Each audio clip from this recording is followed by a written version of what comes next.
Former AEW World Champion MJF turned heel last night on AEW Dynamite Beach Break, attacking and bloodying Daniel Garcia after his defeat against Will Ospreay. Speaking of MJF, after his heel turn, he is set to open and kick off this week's upcoming edition of AEW Collision. Will Ospreay has officially left the Don CIS family. Hangman Adam Page makes his return to AEW television, advancing in the men's Owen Hart Foundation tournament as the wild card. Britt Baker reveals she suffered a mini stroke and also challenges Mercedes Moné to a TBS Championship match at All In at Wembley Stadium. We got the ratings for Tuesday's edition of WWE NXT on USA Network. Bryan Danielson advances to the finals of the men's Owen Hart Foundation Cup. Mark Brisco is the first man to declare for Team AEW in the upcoming Blood and Guts match against the Elite. Willow Nightingale advances to the finals of the Women's Owen Hart Foundation Cup tournament. And Dave Taylor could become a backstage producer in WWE.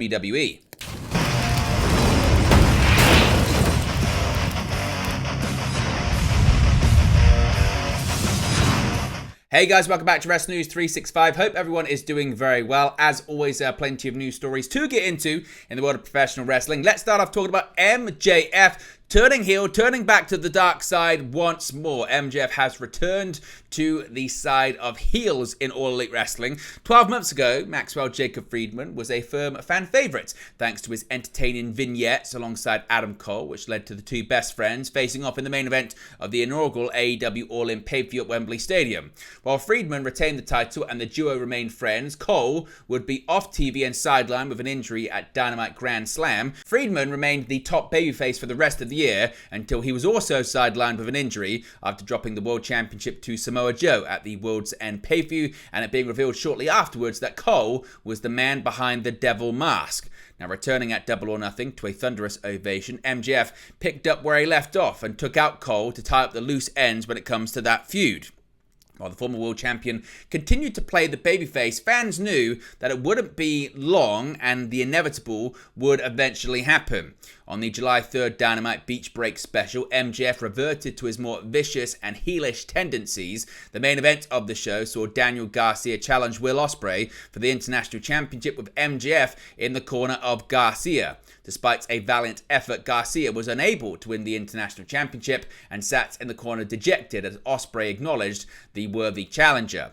As Ospreay made his exit, MJF made his way into the ring and embraced Garcia before delivering a low blow to the rising star. Friedman continued the assault, striking Garcia with a Dynamite Diamond Ring and busting him wide open. Friedman then attacked security, who tried to stop the attack before continuing to strike Garcia, only fleeing when Ospreay made his way back into the ring. Garcia was stretchered away from the ringside area and escorted out the arena in the back in an ambulance. It has also been announced that MJF, as I mentioned, will open Collision, which we can get to right now. As I mentioned, this coming Saturday, Maxwell Jacob Friedman will be opening the show. After turning on Daniel Garcia on Wednesday's AEW Dynamite Beach Break special, MJF will kick off this Saturday's Collision episode. Of course, MJF was in the corner for Daniel Garcia, but turned on him after the match. The second Owen Hart Foundation Men's Tournament semi-final is also set for Saturday's show, which we'll let you know more about in just a second. Women's World Champion Toni Storm will also be in action on Saturday's Collision, facing Trish Adora. What are your thoughts on the heel turn of MJF, and do you think it's good that Maxwell Jacob Friedman is back to being a heel, or do you think this is the wrong move? Let me know your thoughts about it in the comment section below.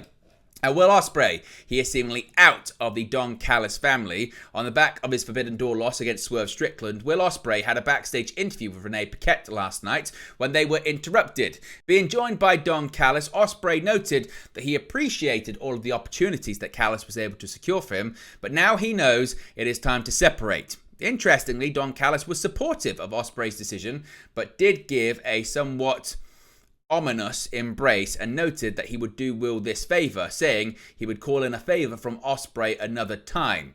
However, as the segment was ending and CIS departed, he notably called Ospreay's former United Empire stablemate Kyle Fletcher to follow along with him.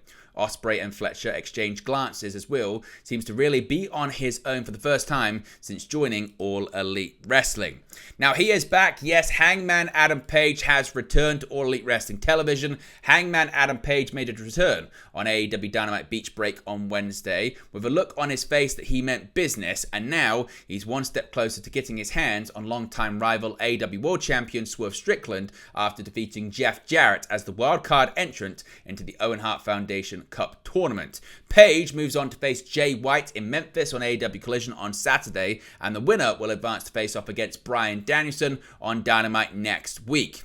Page had been missing from AEW programming for weeks following his failed Revolution title shot, and the time off was reportedly due to a family matter. Page started off the match hot, taking cheap shots at Jarrett and pounding him with punches. Jarrett attempted to battle back and was nailed with a vicious lariat by Page. After a picture-in-picture break where Hangman was in control, he bit Jarrett on his forehead in the middle of the ring, taking until just before the count of 5 to let go. Jarrett slammed Page face first onto the ring apron in an attempt to gain momentum, but both men were down and just beat the 10 count to get back in the ring. Page dodged 2 figure-4 submission attempts by Jarrett before hitting a deadeye. Page didn't pin him immediately, and Jarrett shoved him around in an attempt to battle back, causing Page to miss a buckshot lariat. Jarrett finally locked in the figure-4, but Page was able to get to the ropes. He hit a buckshot lariat and followed it up with a second deadeye to Jarrett and pinned him for the victory. What are your thoughts now that Hangman is back on AEW TV? Speaking of returns, Britt Baker is also back on AEW TV, making her return at Forbidden Door this past weekend, stealing some of Mercedes Moné's thunder, staring down her from the stage following Moné's double championship victory over Stephanie Vacqua. Baker made her way down to the ring and hugged Tony Schiavone before getting on the microphone. She explained that for the past 10 months, she had been hearing that she was injured, but said that fans know her enough by now to know that an injury wouldn't keep her away. Baker explained in November she was banged up and running on empty, but she kept convincing herself that she was good. Baker explained that she started to feel really sick and the room started spinning and her right arm was tingling and numb. She was diagnosed with a TIA, or a transient ischemic attack, which she explained was like a mini stroke. Baker then said that she was healthy and cleared to compete, but she hadn't been as nervous in her entire career as she was to make an appearance at Forbidden Door. She told fans, "We all possessed the impulse to be elite," then proceeded to bring up TBS and New Japan Women's Strong Champion Mercedes Moné. Video on the Jumbotron showed Moné arriving to be greeted by AEW EVPs The Young Bucks, who ordered Moné's championship celebration to be set up while Baker was still in the ring. The women traded barbs back and forth with the Chicago crowd chanting "Shut the F up" at Moné. Baker said she wants to wrestle Moné at All In, but Moné told her to get in line. When Baker told her she didn't see a line, Moné simply responded that, quote, "There's a price to pay when you mess with Mercedes Moné." The woman ended the segment with a stare down, but no match was made official following Baker's comeback. So what are your thoughts on Baker's return, and what are your thoughts on a possible feud with Mercedes Moné?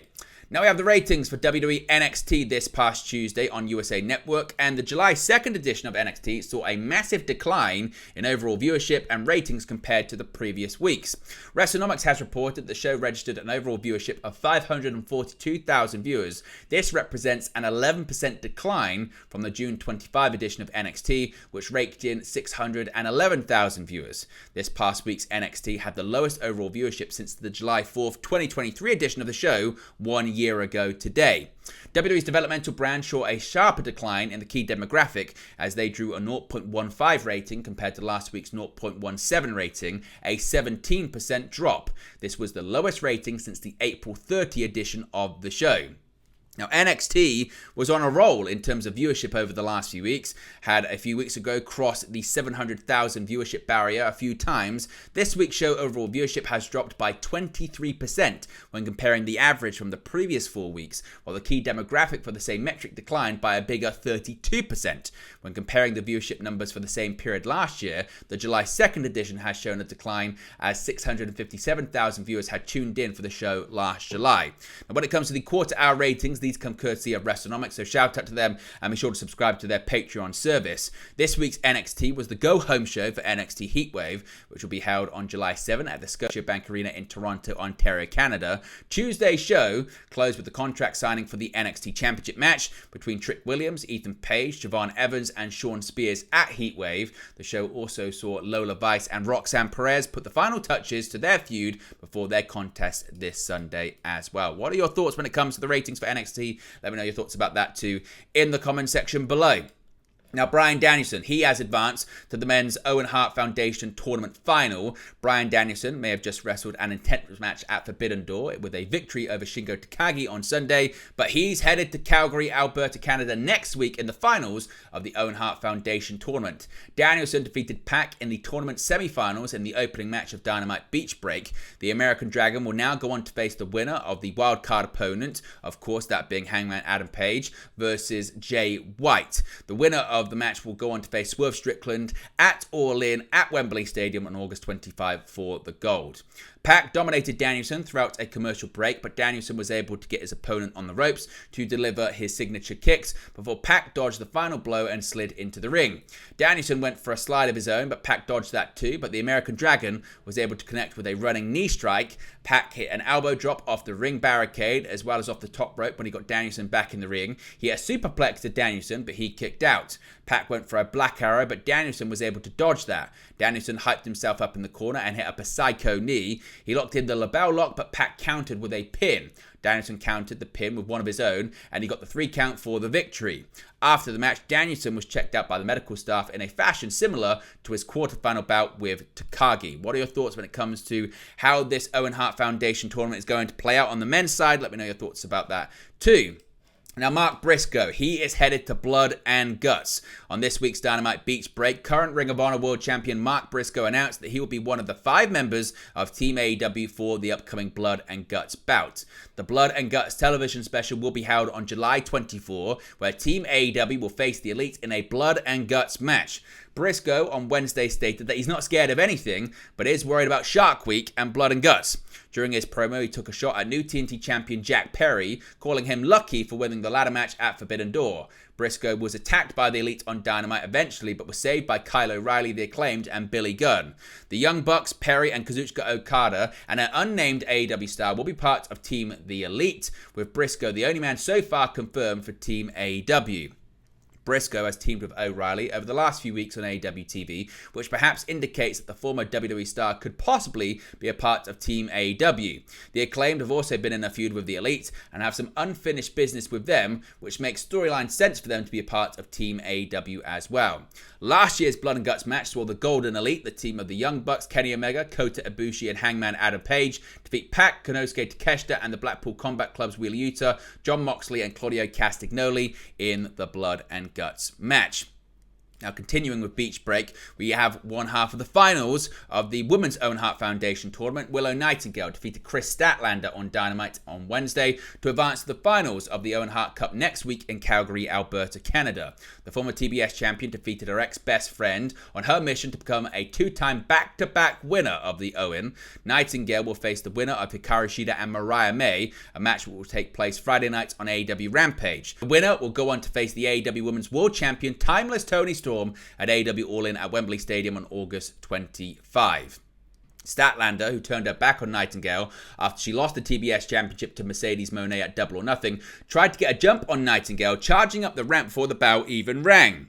Nightingale hit a snap suplex on the floor and rolled Statlander into the ring to officially start the bout. An emotional Nightingale bashed her former friend's face off the top turnbuckle multiple times. She also hit a cannonball off the apron onto Statlander on the floor. The two traded pinfall attempts for Stokely Hathaway, who was ringside in Statlander's corner, put a chain on the apron. Statlander rolled it up around her wrist and went to punch Nightingale, who moved out the way. Statlander almost took out Hathaway, and Nightingale got the surprise roll-up pinfall to secure the victory off the distraction.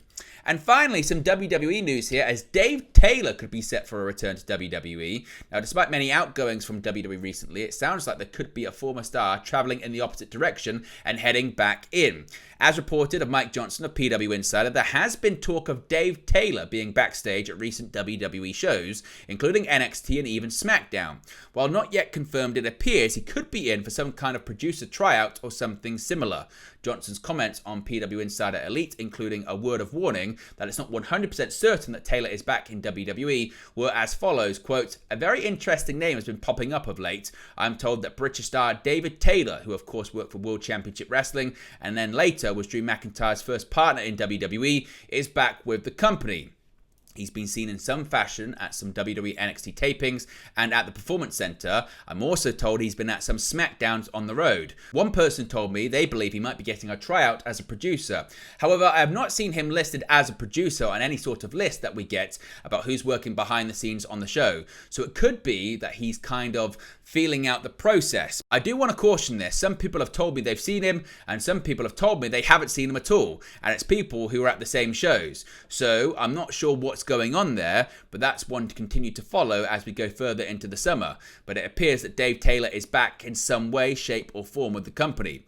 Whether it's just a tryout or he's back full time, I can't tell you, or he's just, maybe the two sides are just feeling each other out. But I have heard his name bounced around quite a bit in the last couple of weeks actually, so it's not even a couple of days, it's a couple of weeks. Now, as well as being Drew McIntyre's tag team partner for McIntyre's first WWE main roster run in 2007, Dave Taylor was also notably a multiple-year tag team partner of William Regal, who of course now works backstage in WWE. But there you go, guys. The latest pro wrestling news for you. Be sure to smash a like on the like button. Be sure to subscribe, bottom right-hand corner. As always, let me know your thoughts in the comment section below, and I'll speak to you again very, very soon. Hey guys, thank you for watching, listening, streaming, or however you come across this video today. Be sure to click on the video on the right there to watch our next video, or click the bottom there to subscribe, or the bottom right hand corner. Thank you very much, and I'll speak to you again very soon.